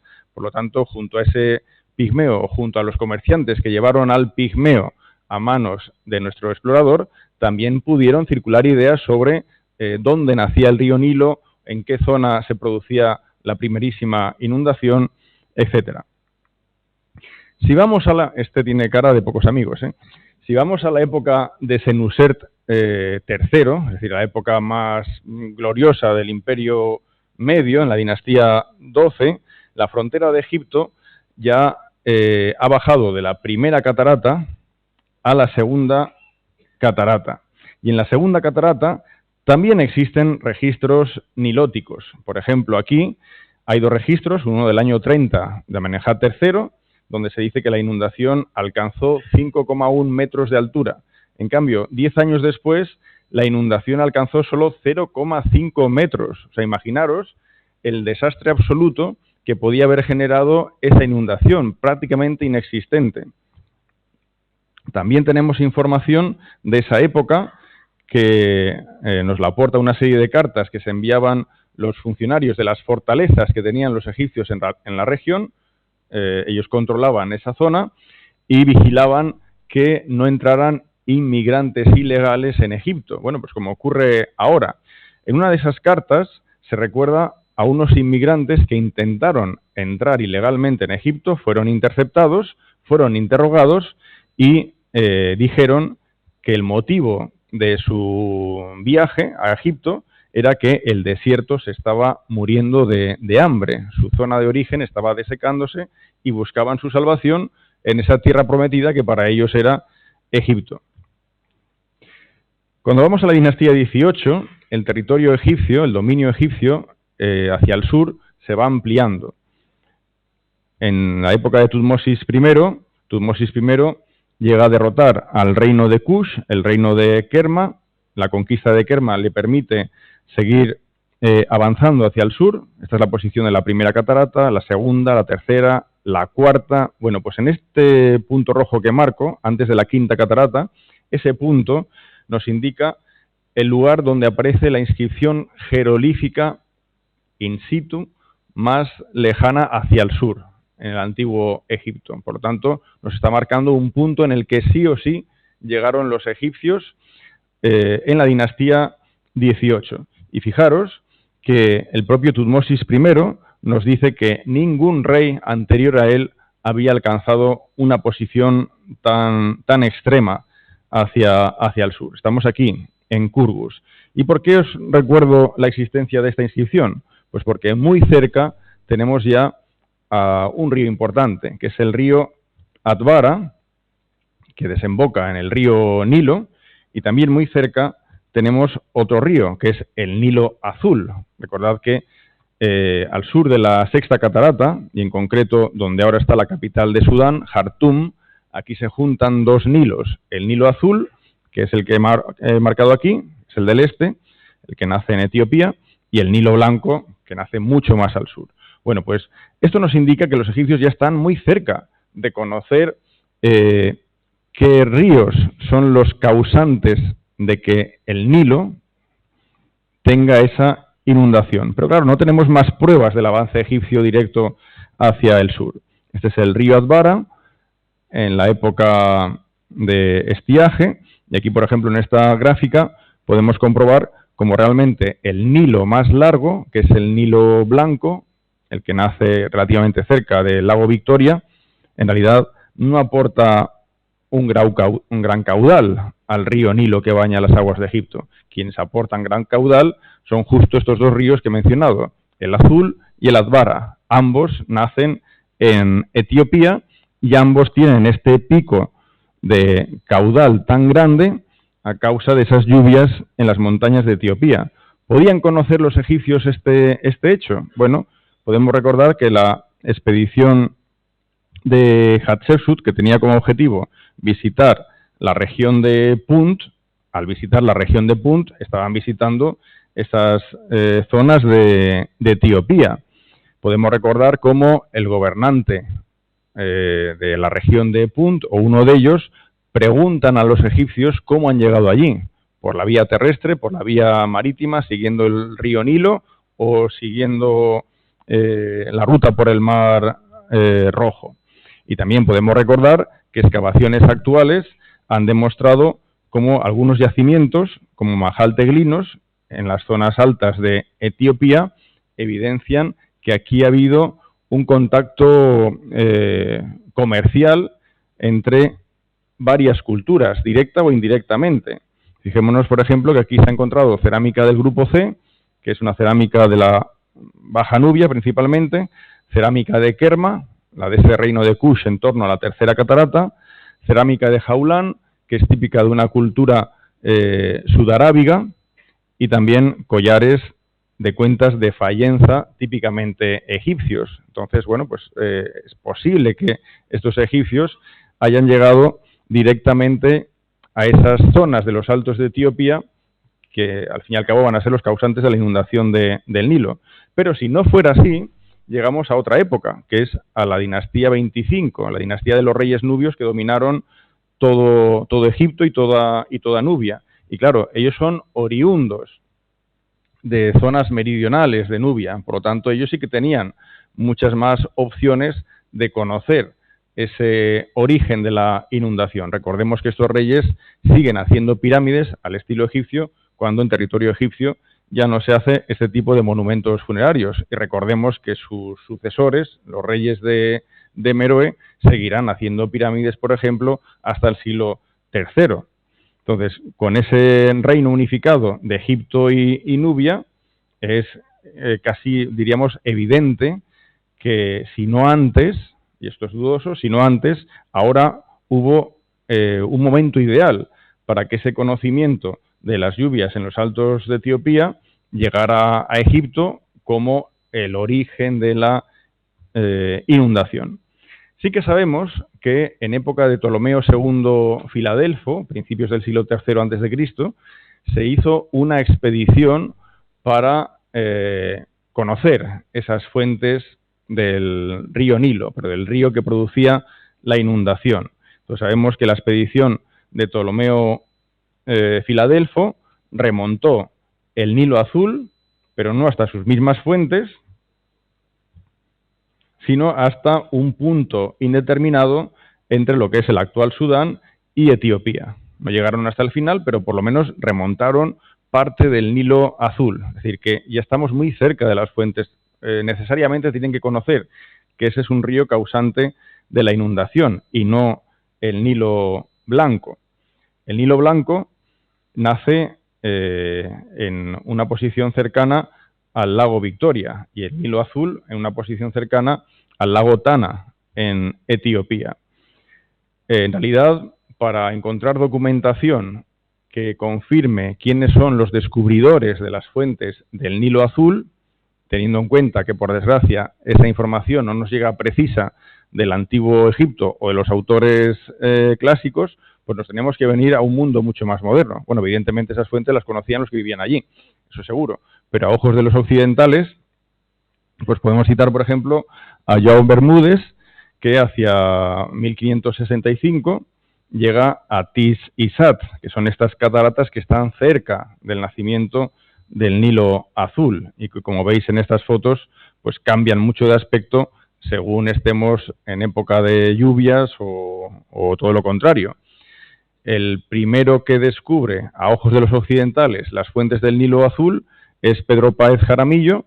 Esto tendría lugar a principios del siglo XVII. Él es un jesuita que tiene una historia muy, muy interesante de aventura, que llega incluso a, bueno, en una de sus expediciones a ir a Fremona, a convertir ni más ni menos que a dos emperadores etíopes que son seguidores de la Iglesia Ortodoxa etíope, a convertirlos al catolicismo, a provocar una guerra civil en Etiopía, donde la tradición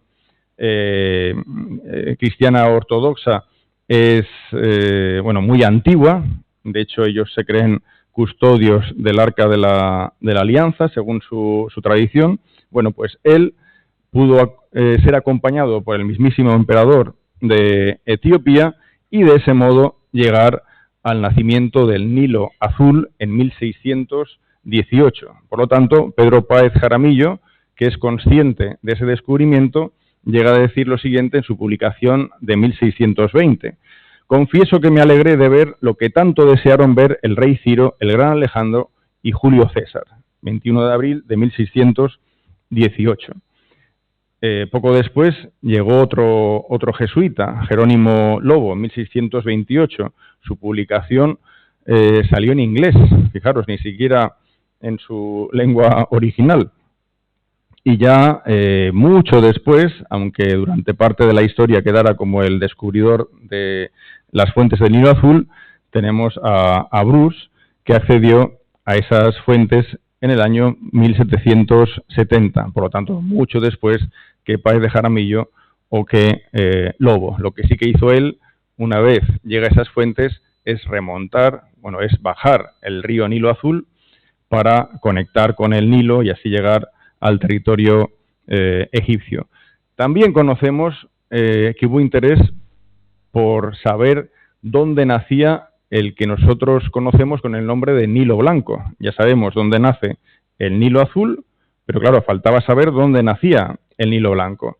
está documentada una expedición de época de Nerón, del año 61 después de Cristo, que se topó con un territorio absolutamente peligroso.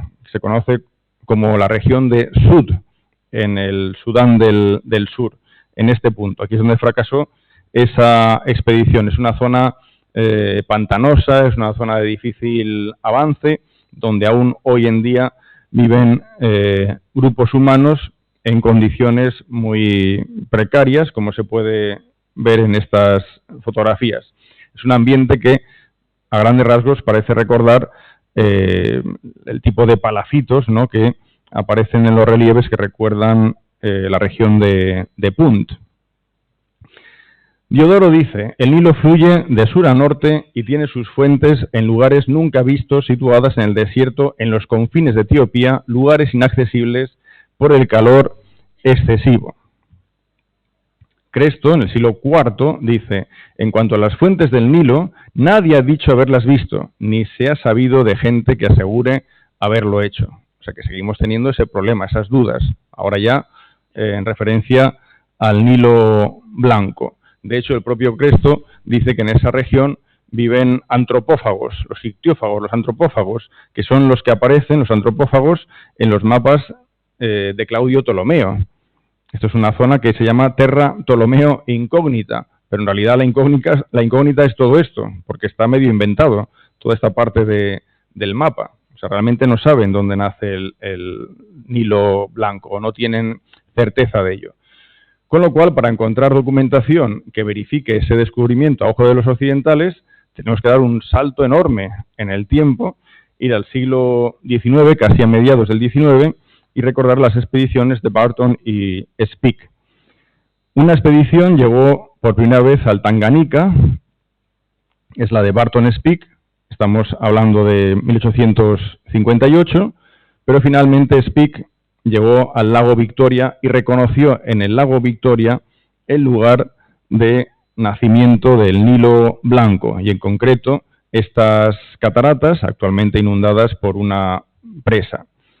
Aún así, seguían existiendo dudas. El famoso Livingstone, por ejemplo, creía que el río Lualaba nutría al río Nilo, cuando en realidad este río, como veis, forma parte del sistema del río Congo, que desemboca en el océano Atlántico. O sea que seguían habiendo dudas sobre el origen de ese río.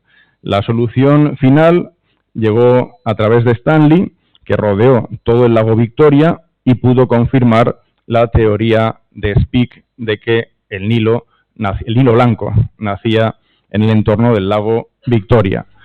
La cuestión en realidad ha ido más allá. Si vamos a tiempos modernos, evidentemente el lago Victoria se nutre de pequeños ríos que vienen de más lejos, con lo cual en la actualidad lo que se ha buscado es qué río de todos esos llega aún más lejos, ¿no? Esta es una publicación en un periódico del año 2006 que recuerda el descubrimiento, fijaros en esta fotografía, este es el sitio más alejado de la fuente del río Nilo. Aquí pues sale un chorrillo de agua, está alejado del lago Victoria, pero es el más alejado, con lo cual se puede decir que estas son las fuentes extremas, ¿no?, del Nilo Blanco. Estaríamos en realidad en un pequeño río que llega hacia un parque forestal, Niyungwe, que está en esta región de Ruanda. Bueno, pues así queda ya solucionado, parece ser, donde nace en última instancia el Nilo Blanco. Pero para acabar, voy a poner una referencia que me parece tremendamente interesante, con lo cual vamos a volver otra vez al mundo antiguo. Diodoro de Sicilia dice lo siguiente, muy atentos a esta descripción. Sabios de Memphis han intentado dar una causa de la subida más irrefutable que probable.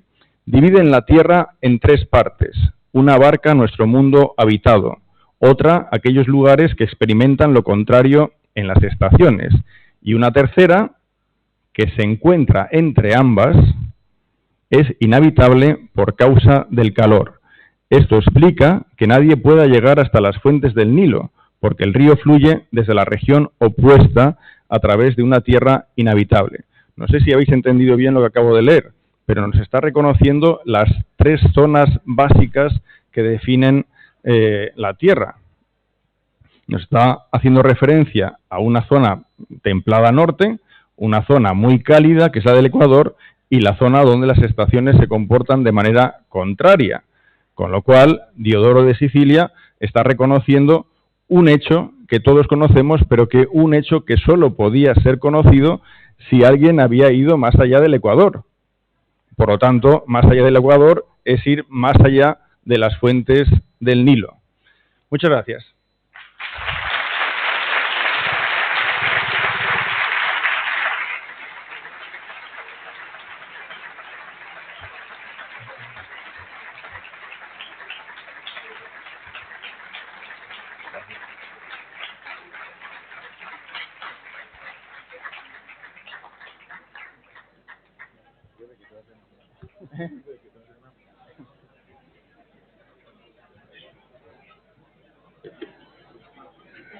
Bien, pues como hemos podido comprobar, me alegro mucho de no haberme equivocado y estaba convencido de que iba a ser así.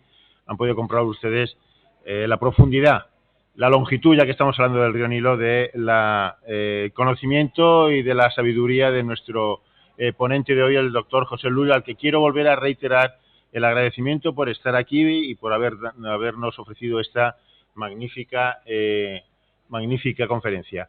Bien, la conferencia ha sido también larga, no tanto como el Nilo, pero evidentemente también ha sido una conferencia larga, pero conociendo al doctor Lull, sé que él ha impartido auténticas conferencias titánicas en las que ha durado mucho más tiempo, así que imagino que no tendrá ningún problema en poder resolver o intentar contestar a las preguntas que ustedes les plantean. Así que ahora mismo es su turno. Como no podemos pasar el micro, pues sería una empresa también complicada, les pido que si tienen alguna pregunta se levanten, intenten hablar lo más alto posible, sobre todo para vencer la resistencia de nuestros queridos compañeros que están hablando fuera de este salón. Así que ahora es su turno.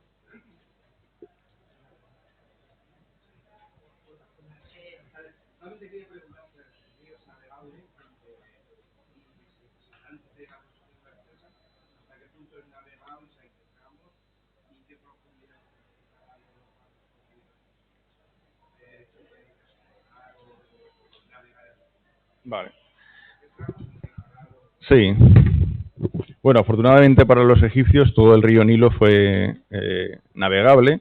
Obviamente sí que había algunos puntos que ofrecían dificultades a la navegación, que son los que coinciden con los que llamamos cataratas, que siempre digo, las cataratas no hay que imaginárselas como cascadas, porque nunca lo fueron, sino como zonas de rápidos. Son zonas en las que aflora el granito, más difícil de erosionar por parte del río, no así esa arenisca que rodea toda la región al sur del Cap, y claro, eso provocaba que las embarcaciones, llegados a ese punto, tuvieran que desmantelarse, que sacarse fuera del agua. Por ejemplo, sabemos que en la dinastía 12 se hizo un canal en la primera catarata, un canal que fue reparado en la dinastía 18 para evitar parte de la primera catarata. Y también sabemos que en algunos puntos de la segunda catarata los egipcios hicieron rampas de deslizamiento para sacar las barcas a causa de la catarata, ponerlas en las rampas de deslizamiento y trasladarlas y de esa manera avanzar parte de esa dificultad.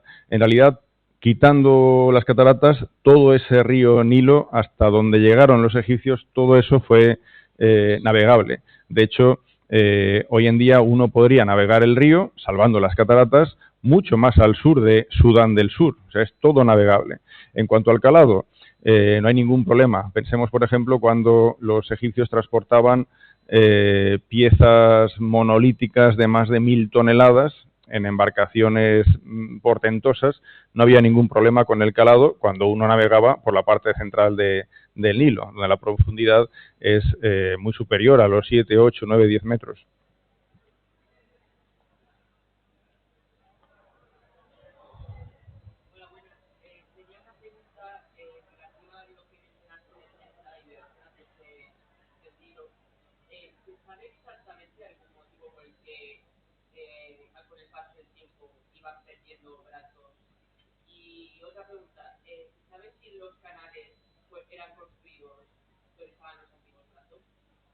Vale. Bueno, respecto a la segunda pregunta, es así. Se ha aprovechado parte de antiguos brazos que quedaron colmatados parcialmente y dejaron de ser útiles como brazos navegables para hacer estos canales modernos. En parte, ahí hay zonas también de los canales que atraviesan la llanura aluvial donde nunca antes hubo un brazo.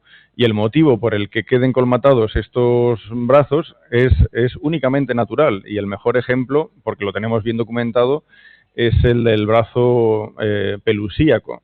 Imagínate que ese brazo lo conocemos como navegable a lo largo de toda la historia de Egipto hasta más o menos el año 1100 o un poco después. En todo caso, siglo XI antes de Cristo. Y se colmata por la propia sedimentación natural. Hay unos brazos que van a adquirir más, más concentración de agua, van a centrarse ahí, mientras que otros, que son generalmente los que quedan, con más curvas o más obstáculos naturales, van a permitir también que esa deposición acabe, depositando tanto material que queden inútiles para la navegación. El hecho es que, es sorprendente, pero a mí me gusta explicar estos temas porque parece que cuando vemos un mapa de Egipto, ahora vosotros vais a estudiar Egipto, claro, utilizamos mapas modernos, pero claro, el Egipto de aquella época no es este Egipto, los brazos no son los mismos, la línea de costa no es la misma. Entonces es importante tener todo esto en cuenta para recrear lo máximo posible aquel paisaje y aquellas vías de comunicación operativas en su época, porque solo así entenderemos mejor su comportamiento y la disposición de los distintos asentamientos.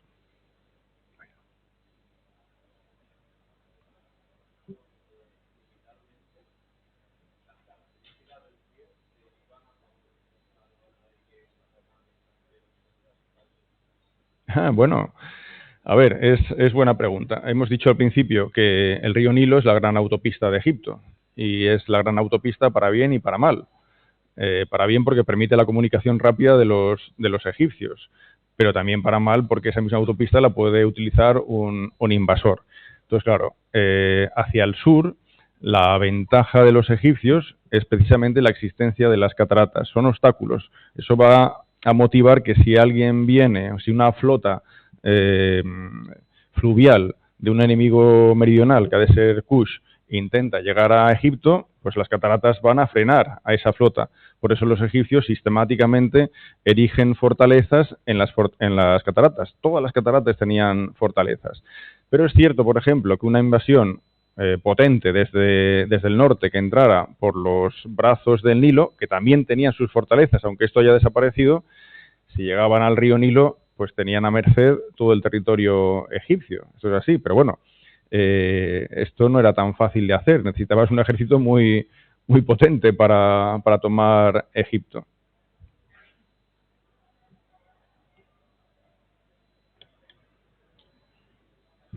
¿Alguna pregunta más? Sí.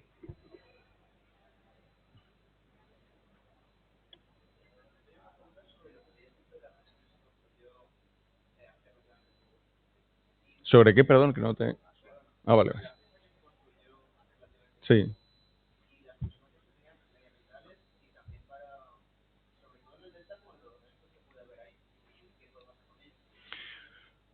Bueno, es muy interesante la pregunta, porque realmente es un gran problema la presa.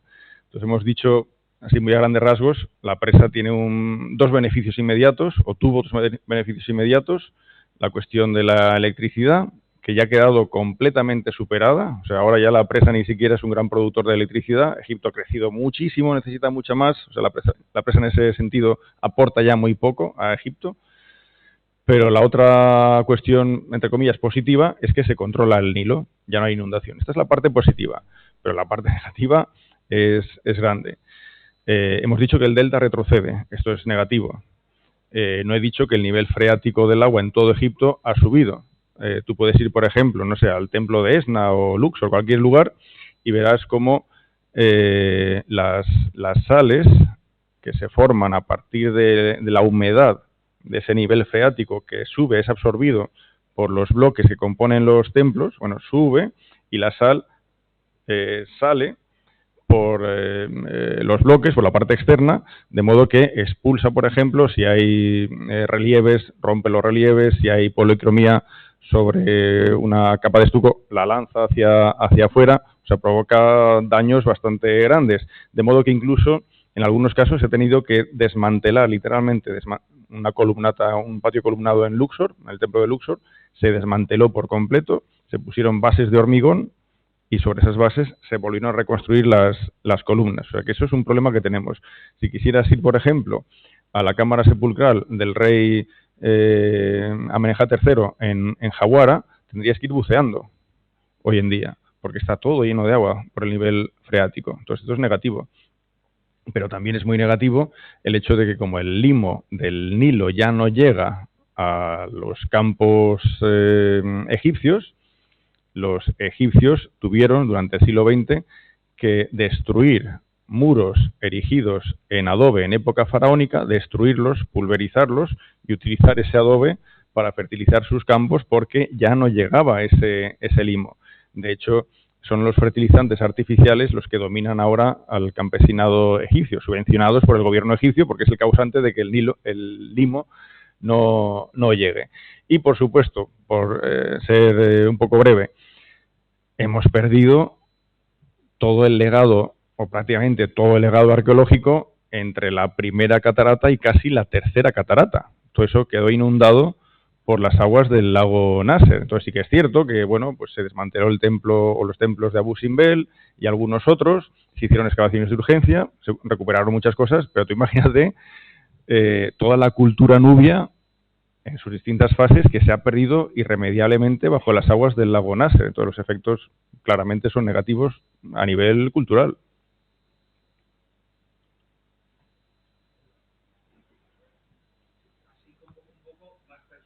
Sí. Sí. Sí, pero no en las aguas del Nilo.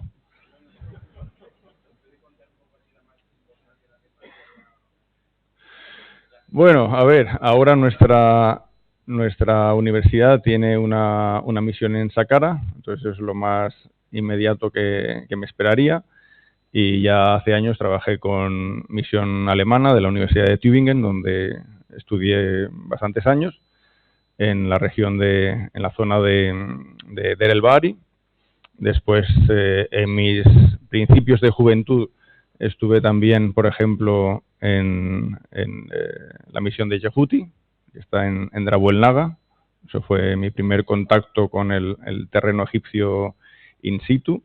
Pero dicho esto, y a pesar de que el futuro seguramente nos va a deparar para nuestra universidad, bueno, pues mucho trabajo en el terreno, lo que sí que quiero recordar es una cosa que a veces parece que se olvide, y es que buena parte del trabajo del egiptólogo, a veces el 100% del trabajo del egiptólogo, no le lleva a estar en Egipto, porque buena parte del trabajo del egiptólogo reside en el estudio de los textos, que son los que nos aportan realmente información. Entonces esto parece que a veces se olvide y que el egiptólogo necesariamente tiene que estar en el terreno excavando y sacando cosas, pero esto no es así. Hay grandísimos egiptólogos que incluso, algunos de ellos, es posible que ni siquiera hayan tocado el suelo egipcio.